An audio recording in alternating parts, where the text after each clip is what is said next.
Hi guys, welcome to the Kung Fu Mama show. And today we have beautiful Dana Chang, who is a certified lactation consultant and also certified nurse midwife. And she is here to tell us about the amazing benefits of breastfeeding. Yeah, thanks for having me. There's so much to talk about with breastfeeding. So, yes. So I love talking about it, and I'm happy to talk about anything you want. Yeah, me too. I love breastfeeding. I just love the fact that it's like, you as a mom, you can have a baby and you can provide the food for your baby just like that. Mm-hmm. You don't need to buy like gallons and gallons of milk powder. It's just right there anytime. Unlimited buffet feast. Can you imagine what that would be like? I know. Unlimited, like really nutritious too. Exactly. Mm-hmm. Yeah. So tell me some more things about the nutrition of breast milk. Mm-hmm. What is the magic of breast milk? This liquid gold. What's so amazing about it? Well, I think what's really amazing is that we still don't know how it all works really, but we do know that every mother makes their breast milk for their baby, and it's individualized. So the liquid gold, that colostrum, it's filled with just a ton of antibodies, immunoglobulins, proteins. It just kind of really gets them their gut to kind of get colonized, if you will. Mm-hmm. So that means that later in life that they're more likely to have less problems, less issues if their gut is colonized with that early colostrum. So less issues with like digestion or... Yeah, exactly. So less allergies, those sort of things. So usually our body has to process all the things that we eat. And we know that really breastfeeding and that early colostrum can help kind of reduce complications like that later on in life. Amazing. I think what's also pretty cool about it is that if the mom gets sick or the people around her are sick, then the breast milk actually carries those antibodies and helps the baby to prevent from getting that same infection. So lots of times moms are worried like, oh my gosh, I have a cold, I'm sick, I'm whatever, I shouldn't breastfeed my baby. But it's actually the opposite. The best thing you can do for your baby is to breastfeed your baby, because then your baby's less likely to get any of those germs. Yes, I totally feel that way because Kali very rarely got sick. Mm-hmm. And then we were breastfeeding for like a year and a half. Yeah. So yeah, it's pretty cool. Definitely works. Mm-hmm.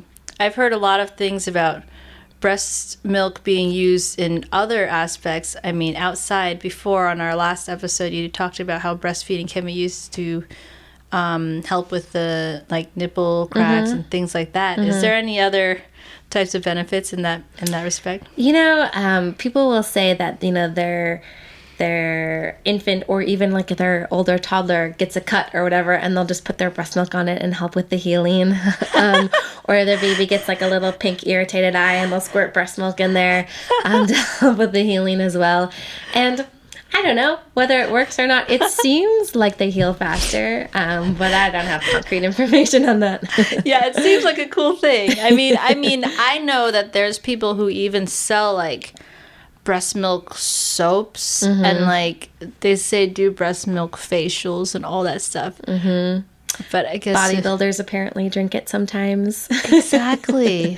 So who knows? But it's a powerful, powerful thing, and we just know that formula is great, and I'm really glad that it's available for the babies that need it. But it just can't be. It just can't be modified and changed the way that a human breast milk does. Mm-hmm.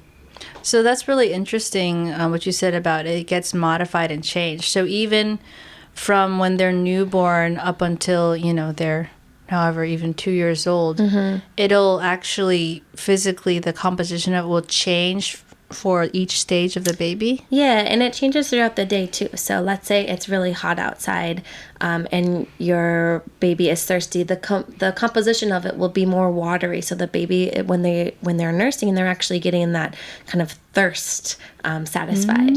So it changes not only in terms of the antibodies present in it, but also the liquid versus kind of the fatty milk.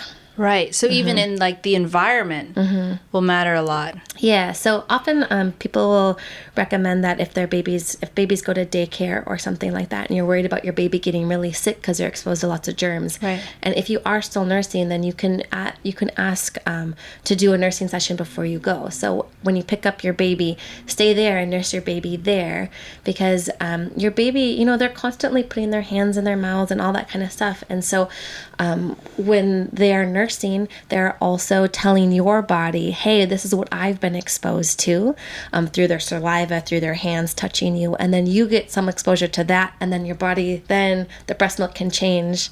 Wow. And help protect them from those germs that they're maybe getting in the daycare setting. So it's pretty cool. That is amazing. That is amazing. I've never even thought about that before. Yeah, definitely. So even in any environment, even if you have, if you even go to your aunt or your sister's house and things like that, and you breastfeed in that environment, maybe it will help. Yep. Even allergies to like dogs and cats, does that have anything? I don't know about that, actually. That just came into my head. Yeah, I'm not sure. That's a good question. That would be really cool. But yeah, I do feel that it's just so amazing. So there's also one other thing that I guess formula wouldn't be able to provide in terms of the connection that you have with your baby. So what's sort of happening when you breastfeed your baby? Yeah, so when you breastfeed your baby, you're actually triggering that oxytocin, that love hormone that we call it. And so it is something that you can feel inside, where you feel this kind of a connection to your baby, just purely because of the hormones that are there. Not saying that if you give your baby a bottle that you're not going to feel bonded to your baby. That's not it at all. It's just that there's just a different level of hormone that's kind of being pulsed through your body with just that kind of suckling happening. I see. Yeah. So there's actually like sort of like a chemical exchange in that. Yep, exactly. And so we know that babies who are breastfed, they often are doing more skin-to-skin time, that kind of stuff as well.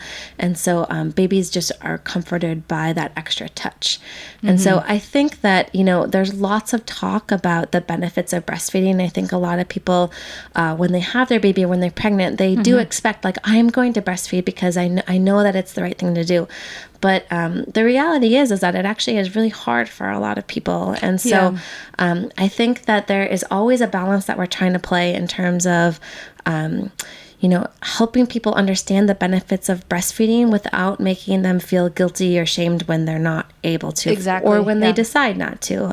And I think that's a big piece of motherhood in general, is that maternal guilt that we feel, whether, is the baby getting enough? Am I giving the baby what I can? Like, how come my friend can do that? How come my mom could do it? And how come I can't? Is a really big challenge, I think, for everyone to kind of process. So definitely at the end of the day, fed is best.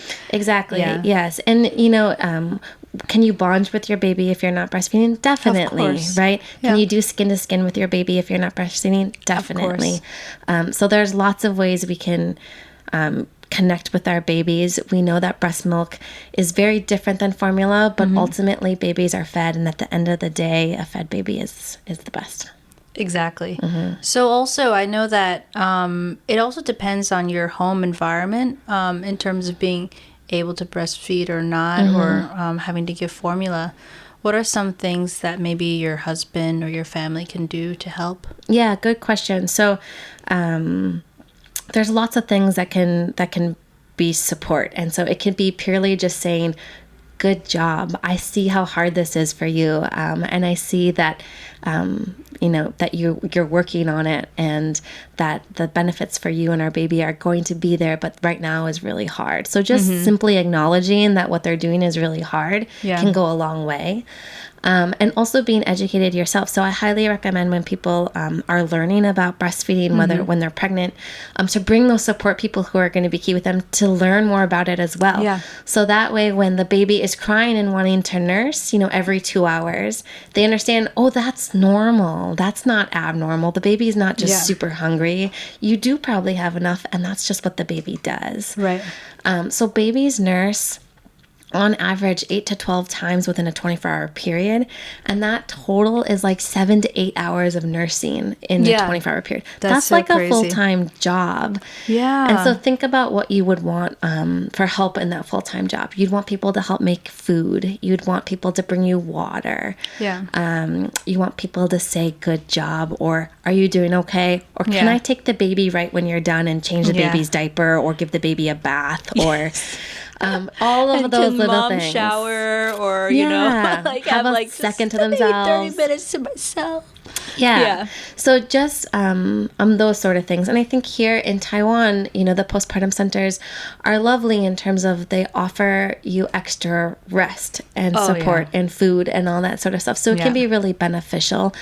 As long as you're remembering that your job is to nurse still, even when you're there, and so you don't have another job other than resting and nursing. Right. So skin to skin, nurse, and then when you get that kind of hour break, use it. Use it for yourself. Yeah. Take time for yourself. Amazing.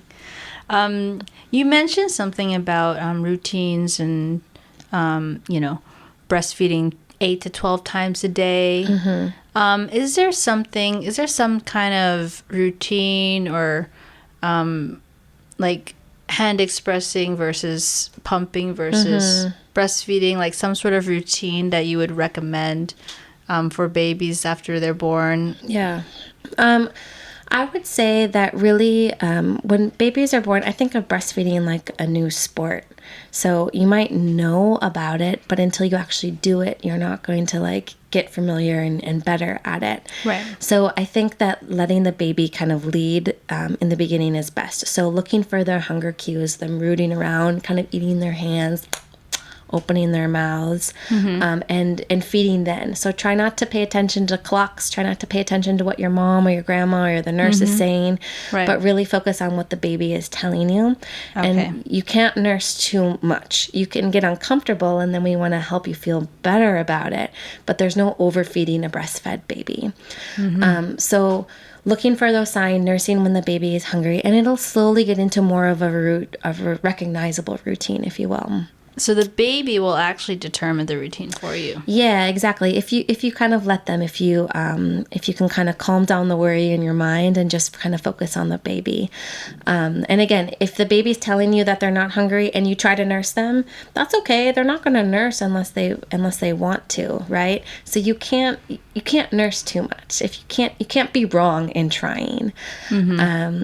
And so then it'll get into a little bit more of a routine. If you have a sleepy baby, maybe it'll be harder for you to figure that out.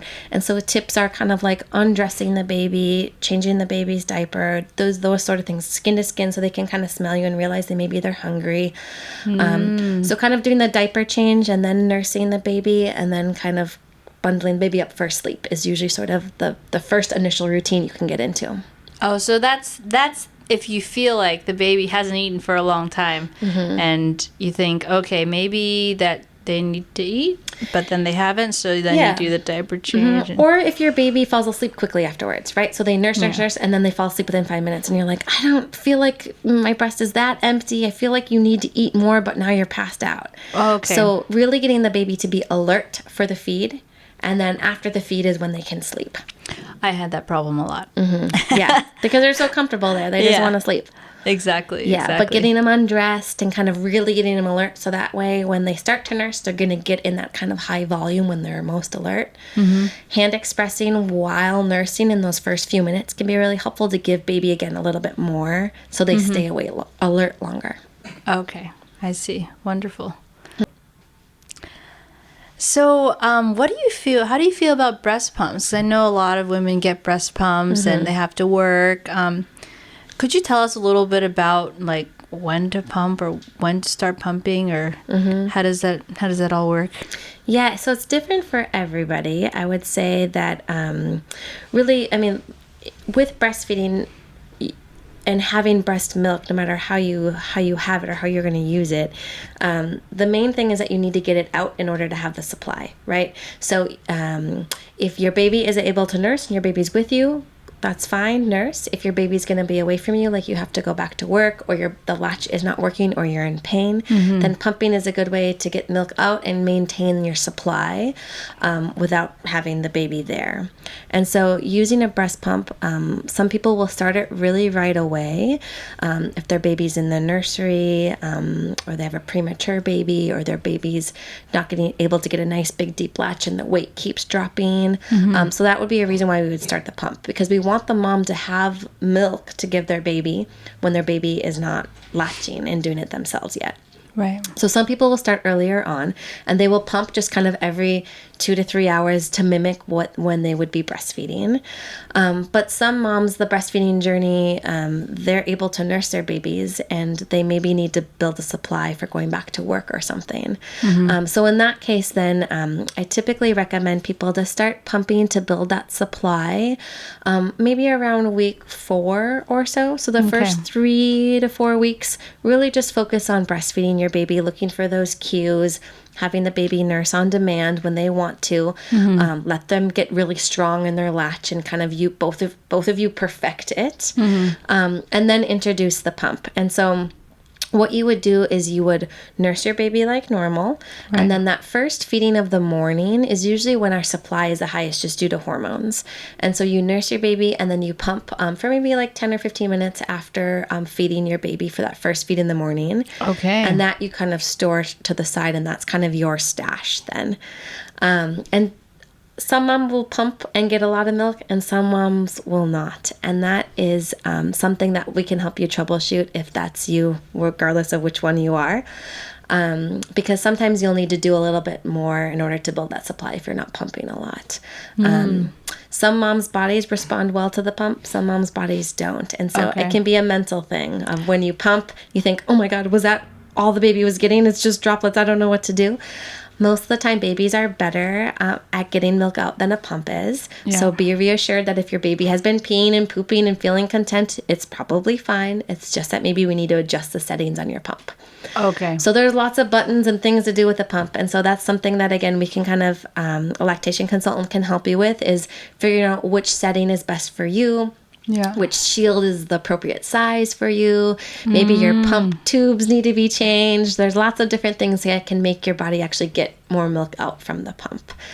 Yeah, that actually I think happened to me. Really? I think I felt like she was eating a lot, but then I wasn't able to pump out that much as much as I was. It's very common.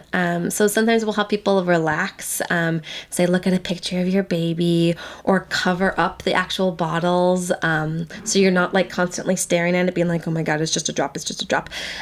So kind of distracting yourself, getting a nice, good hands-free pumping bra, so you can be really distracted. There's various things to do, but it can be a little bit tricky at start. So I would say in the beginning, just focus on nursing your baby if you can. If you know you're going to need milk in the future to be stored, then start kind of pumping and see what is working for you or what's not. And if you need help beyond that, definitely contact somebody, because we want you to be able to provide as much milk for your baby for as long as possible. And then we know it can be tricky. So we can kind of help you figure out that routine, what's best for you. So sometimes you're pumping or you're feeding, and then all of a sudden, this has actually happened to me in my experience. I literally just had no milk.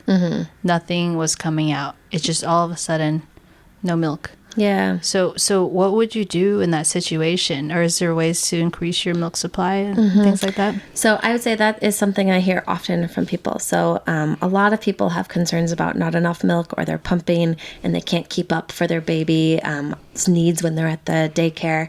And so it's tricky, and I think the reasons are different for everybody, and what we can do to help them is a little bit different. But in general, I would say that you want to be thinking about your nutrition. So you want to be eating an adequate amount of food, and so usually that's about 500 extra calories a day. So breastfeeding is really a sport. And also hydration. So as moms, I don't think do a very good job of staying hydrated, especially when we're busy and are not sleeping. Right. So drinking tons of water, and not even just water, but water with like electrolytes in it. So things like coconut water or like a sports drink are good ways to kind of replenish that. A lot of moms will say that if they drink like a sports drink while nursing, they notice that they do actually pump a little bit more. Oh, cool. But so number one is just don't stress out about it, which is way easier said than done. Yeah. But really it's that kind of stress that kind of catapults things, snowballs things into just being like, I don't have enough. And then we worry, and then we don't make enough, and then it just kind of keeps going. So number one is just realize that you were making enough milk for your baby before, right? So your body can do it. It's not all of a sudden going to just stop one day. So something might have been happening. The pump parts might not have been attached right. You might need new something. We might need to fine tune what's going on. Right. But it's not because your body just stopped producing milk. It just doesn't happen that way. Okay. So really, don't stress out about it. Eat, drink, take a little nap, and then come revisit it. See how your baby's responding to nursing. Check out your pump parts again. Maybe switch them if you have a replacement set. Wash them, kind of reset things, and then see what happens. It'd be my first step. And then contact somebody and we can help you figure that out. But hydration is probably my number one thing. Drink, in order to really keep your supply up. There's actually a lot of like those breast milk supplements, those teas, fenugreek, and there's actually many Taiwan local brands as well that have that. In your opinion, have you ever worked with any of this kind of stuff, like supplements and things like that? Yeah, definitely. So as lactation consultants, we're not technically prescribers, but in my role as a midwife, I was, and so I could talk more about that. But basically, we assume that everyone can make the right amount of milk as long as the demand is there. So really having your baby nurse as often as they are telling you they need to, it should give you an adequate supply. Now, that's not true for everybody. And so sometimes things like supplements can be helpful. Everyone's body responds a little bit differently to the supplements. So something that might work for your mom or your friend or your sister might not work for you. Right. And so it's something that we can kind of fine tune. I think the basics would be hydration and food. People say like oatmeal and fennel and all those things can be helpful. Cool, try it. If it works for you, great. If not, we can move on to like something like a supplement. And those supplements, again, you want to try maybe one at a time and see how it works for you. If you notice a change, keep using it. If you don't, then we can switch to something different. So there's lots of different herbal combinations that can be used. And you can get lots of information online or talk to somebody like us about it. And we can kind of help guide you in what might be useful for you. Right. So it's more of a trial and error. Exactly. Yeah. Yep. And then there is some prescription medication that you can get as well, but that would probably be kind of my last resort. Right. Right.